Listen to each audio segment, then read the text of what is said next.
Engineer Thangamuthu IPS academy அரசு பணி வெற்றியின் முதல் படி. ஹாய் எவ்ரிவன், குட் மார்னிங்மா. ஸோ இன்றைக்கி நம்ம பார்க்க போகிறது வந்து பார்த்தீங்கன்னா January 1, 2026 கரண்ட் அஃபேர்ஸ். நம்ம சேனலில் இதிலிருந்து கரண்ட் அஃபேர்ஸ் வீடியோ ரெகுலராக வருமா அந்த 2026. ஸோ இது வந்து பார்த்தீங்கன்னா நம்ம இதுக்கு முன்னாடி 200 hours GS சீரிஸ் போய்கிட்டு இருக்கோம், மேக்ஸ் சீரிஸ் 150 hours. இது இல்லாமல் காலையில் PYQ சீரிஸும் போகுது. ஸோ கரெக்டாக ஃபாலோ பண்ணுங்கள். ஸோ இப்போ நீங்கள் கேட்டதுனால கரண்ட் அஃபேர்ஸும் கொண்டு வந்திருக்கேன், சரிங்களா?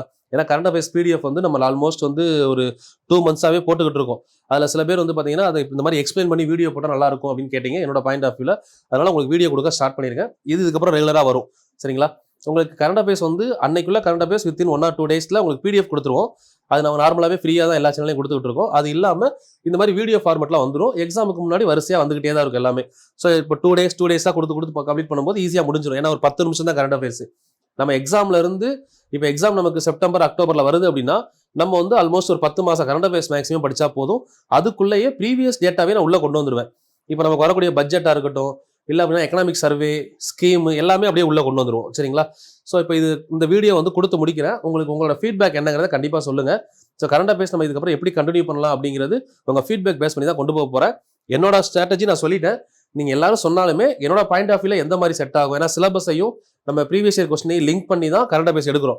இப்படி படித்தோம்னா எப்படி அட்டன் பண்ண முடியும் அப்படிங்கிற ஐடியாவில் தான் கரண்ட் அஃபேர்ஸ் கொண்டு வரேன். கீழே கமெண்ட் பண்ணுங்கள், அடுத்த வீடியோவில் பார்க்கலாம். ஃபர்ஸ்ட் ஒன் பாருங்கள், January 1 கரண்ட் அஃபேர்ஸ் டேட்டா 1. எந்த மாநிலத்தின் நாசிக், சோலாப்பூர், அக்கல்கோட் இடையே 6 வழிச்சாலை அமைக்கப்பட உள்ளது? 6 வழிச்சாலை அமைக்கப்பட உள்ள மாநிலம் வந்து பார்த்தீங்கன்னா மகாராஷ்டிரா. ஸோ மகாராஷ்டிரா மாநிலம்ல இப்போ 6 வழிச்சாலை அமைக்க போறாங்க. ஸோ இது மூலமா வந்து என்ன ஆக போகுது அப்படின்னு பார்த்தீங்கன்னா, நம்ம சென்னையிலிருந்து குஜராத், சூரத் வர செல்லக்கூடிய பயண நேரம் 45% குறையும்னு சொல்றாங்க. அதாவது சென்னை டு சூரத் ஆக்சுவலா வந்து பார்த்தீங்கன்னா கிட்டத்தட்ட 1590 கிலோமீட்டர். 1590 கிலோமீட்டரை கடக்கிறதுக்கு பஸ்ல 28 hours ஆகுது. இதை ஆல்மோஸ்ட் ஒரு 16 to 17 மணி நேரத்துக்குள்ள ரீச் ஆக முடியும் அப்படின்னு சொல்லியிருக்காங்க. இந்த 6 வழிச்சாலை வந்தா, இந்த 6 வழிச்சாலைக்கு அவங்க போடக்கூடிய மொத்த தொலைவு எவ்வளவு தூரம் அந்த 6 வழிச்சாலை லென்த் போட போறாங்கன்னா 374 கிலோமீட்டர். அதுக்கு அவங்க செலவு எஸ்டிமேஷன் கொடுத்துருக்கிறது 19,142 கோடி கொடுத்துருக்காங்க. போடக்கூடிய மாநிலம் எது அப்படின்னு பார்த்தீங்கன்னா மகாராஷ்டிரா. 2, மத்திய அரசின் தூய்மையான நகரங்கள் பட்டியலில் முதலிடம் வகிக்கும் நகரம் எதுன்னு கேட்குறாங்க.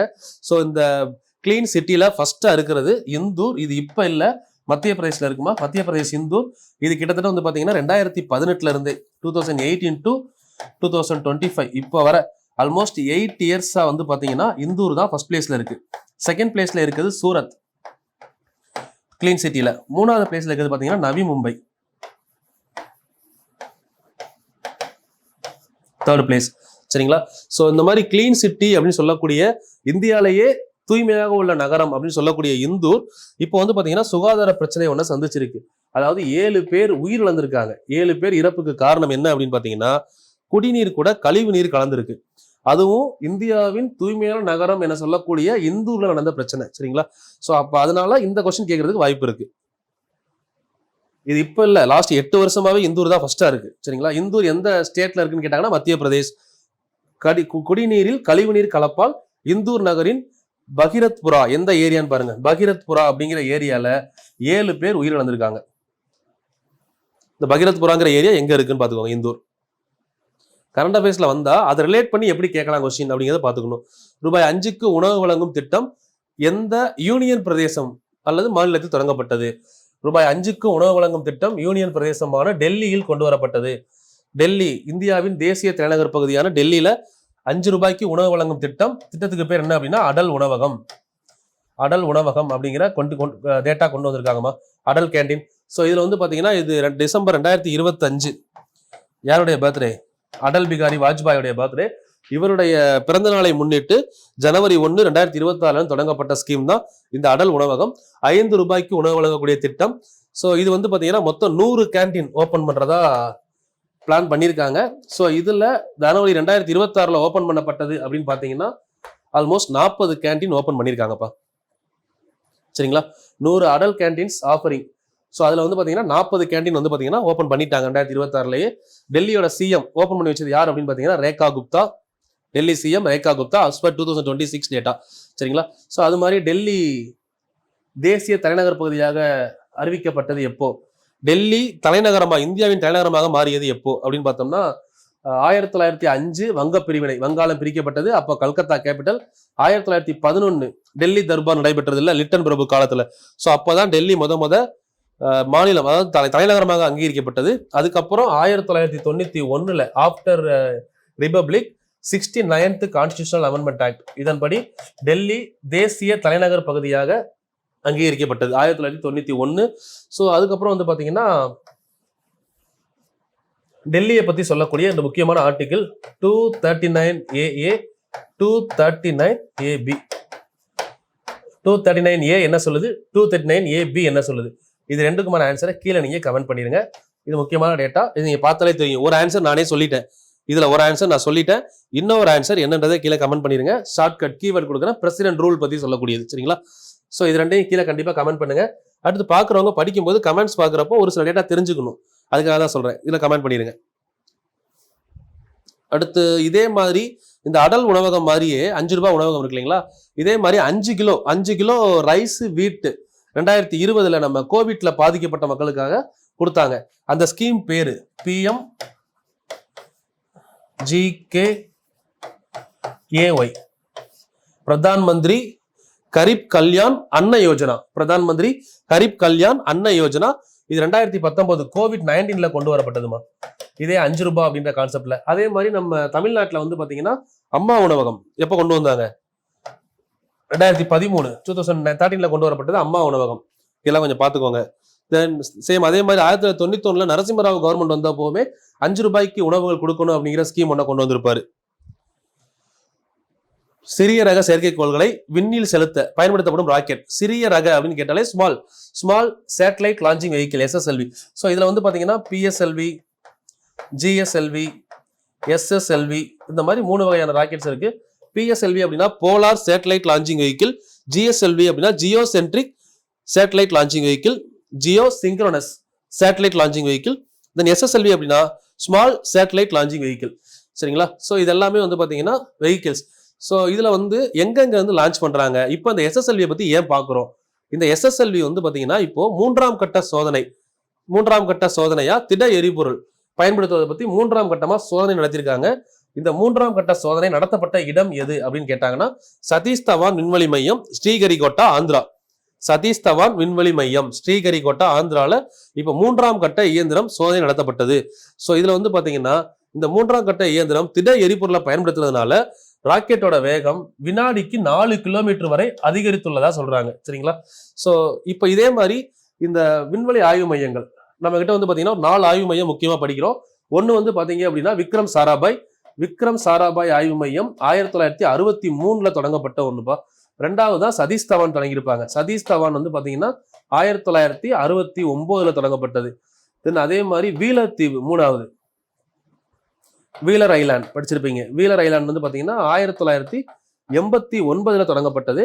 இந்த வீலர் ஐலாண்ட் வந்து பாத்தீங்கன்னா ஸ்பெஷலி ஃபார் என்ன எதுக்காக அப்படின்னு பாத்தீங்கன்னா ஏவுகணை பரிசோதனை செய்யறதுக்காகவே தொடங்கியிருப்பாங்கம்மா.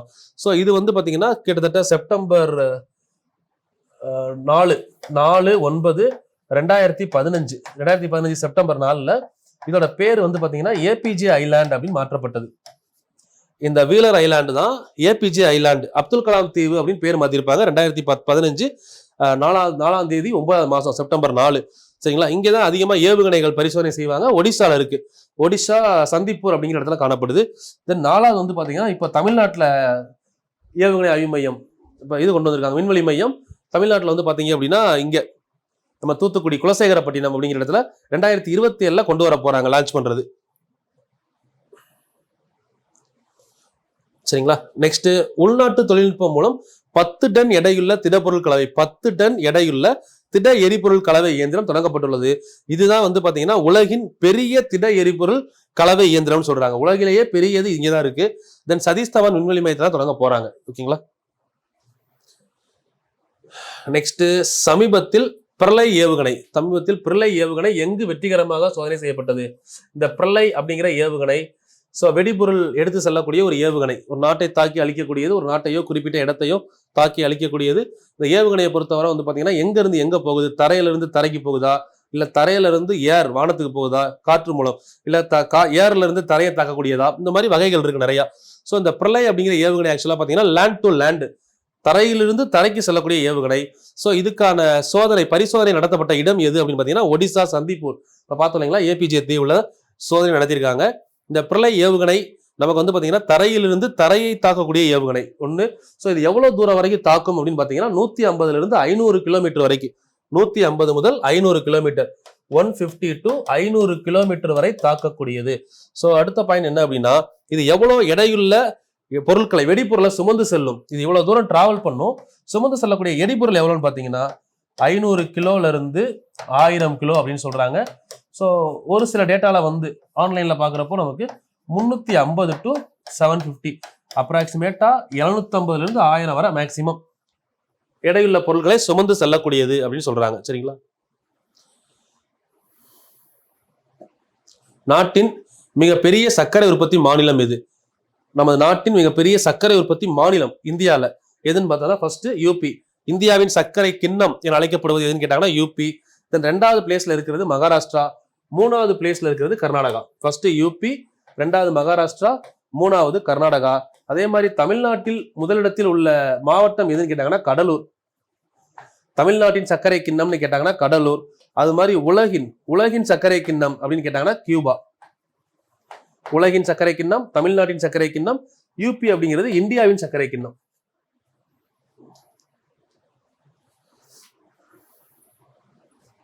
ரெண்டாயிரத்தி 25-26 ஆண்டு சர்க்கரை சந்தையாண்டின் முதல் 3 மாதங்களில் ஃபர்ஸ்ட் குவார்டர்ல முதல் 3 மாதம் அப்படின்னு சொன்னாங்கன்னா ஃபர்ஸ்ட் குவார்டர்ல இந்தியாவின் சர்க்கரை உற்பத்தி 23.43%, ஆல்மோஸ்ட் 1/4 இன்க்ரீஸ் ஆயிருக்கு.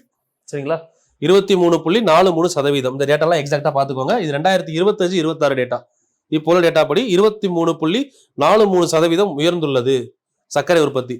தென் வந்தே பாரத் ரயிலின் அதிகபட்ச வேகம். ஸோ இதுக்கு முன்னாடி பார்த்தீங்கன்னா காந்திமன் எக்ஸ்பிரஸ் வந்து பார்த்தீங்கன்னா 160 கிலோமீட்டர் பார்த்துருப்போம்.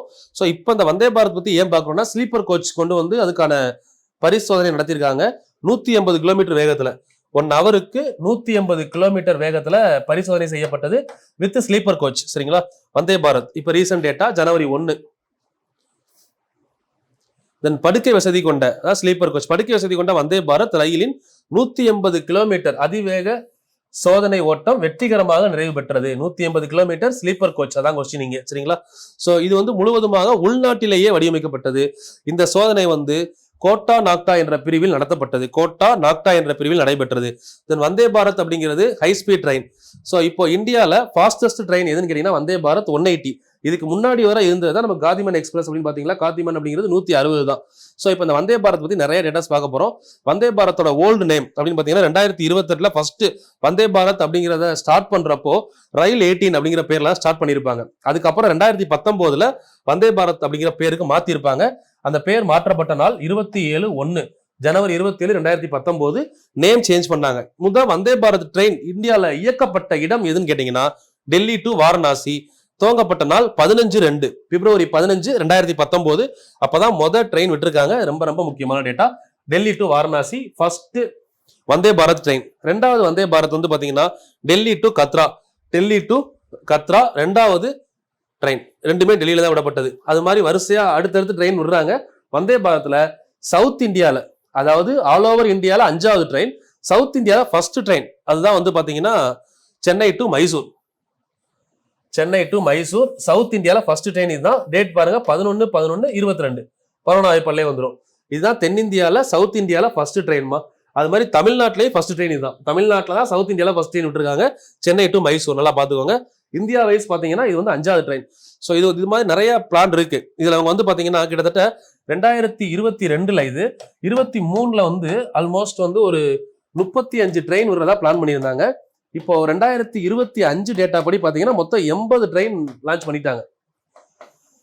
டோட்டலா இருக்க ட்ரெயின் எத்தனை பாத்தீங்கன்னா 80 ட்ரெயின் இருக்குமா வந்தே பாரத். இந்த வந்தே பாரத் 80 ட்ரெயின்ல மொத்தமா வந்து அதிகபட்சமா டெல்லியில தான் அதிக ட்ரெயின் ஓடுதுமா. 10 ட்ரெயின் ஓடிக்கிட்டு இருக்கு டெல்லிக்குள்ள. ஸோ அதுக்கப்புறம் வந்தீங்க அப்படின்னா கர்நாடகா. டெல்லிக்கு அப்புறம் வந்தீங்கன்னா கர்நாடகால வந்து 9 வந்தே பாரத் ட்ரெயின் ஓடுது.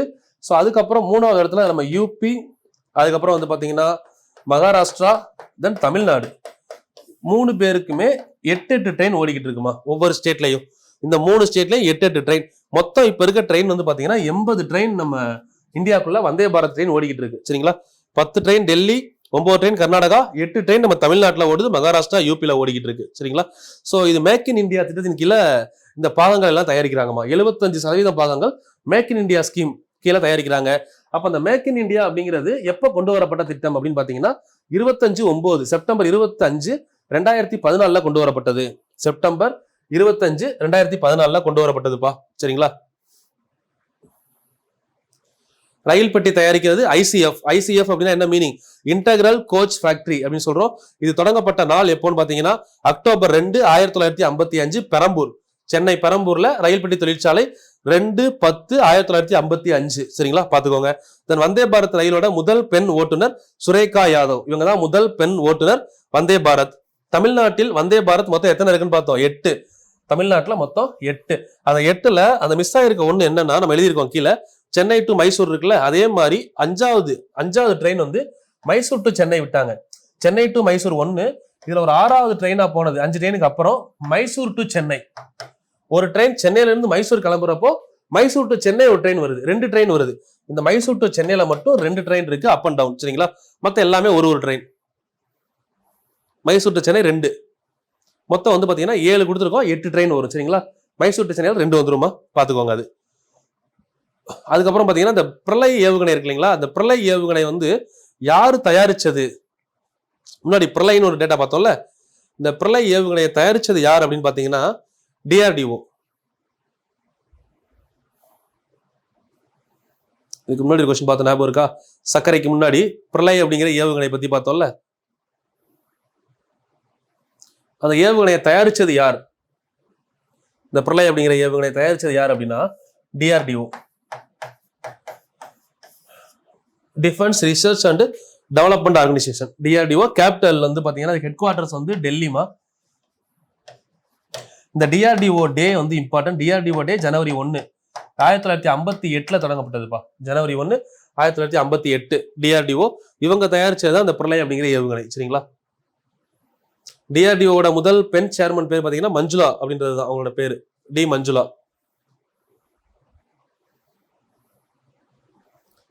ஓகே, இதெல்லாம் பார்த்தாச்சு இல்லைங்களா? வந்தே பாரத்லாம் பார்த்தாச்சு.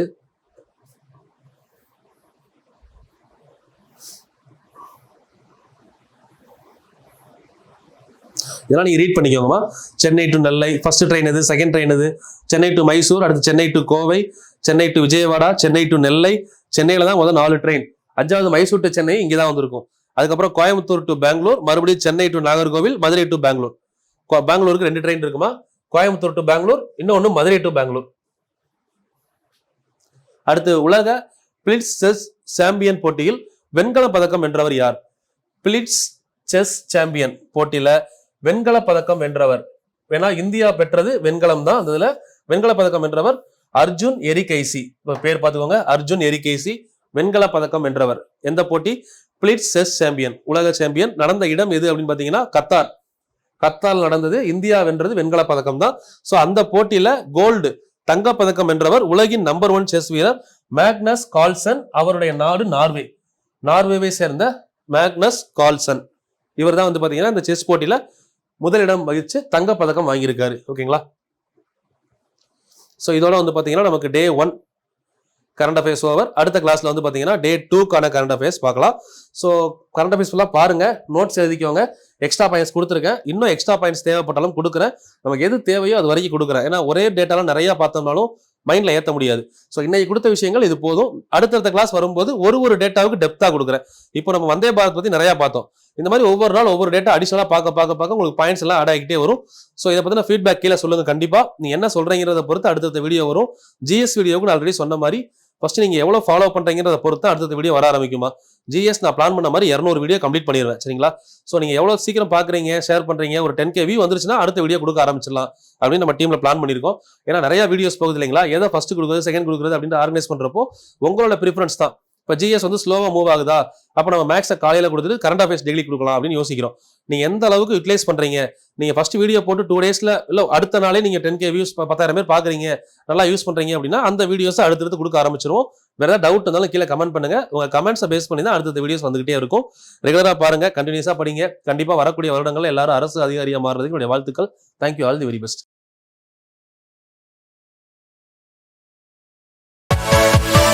Yeah.